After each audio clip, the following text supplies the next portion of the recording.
mabilis. Lahat nagmamadali. Lahat naghahabol.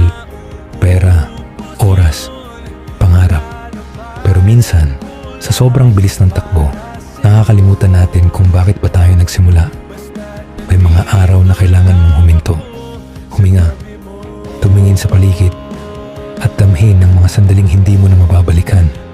Kasi ang totoo, ang pera, kaya mong kitain ulit. Pero ang mga alaala, hindi na nauulit. Hindi mo mabibili ang unang beses mong makita ang ganda ng mundo. Hindi mo mababayaran ang saya ng simpleng tawa kasama ang taong mahal mo. Yung simpleng pagkain sa tabi ng kalsada, nagiging espesyal, hindi dahil sa presyo, kundi dahil sa kwento. Sa bawat biyahe, hindi lang destinasyon ang mahalaga, kundi kung sino ang kasama mo sa bawat liko ng daan.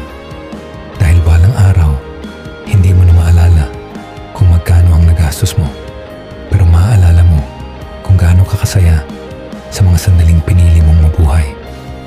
Kaya habang may oras pa, habang kaya pa, gumawa ka ng alaala, sumugal ka sa saya, magpahinga ka sa ingay ng mundo, at yakapin mo ang bawat ngayon. Dahil sa huli, hindi mo madadala ang pera mo, pero ang mga alaala mananatili sa puso mo habang buhay.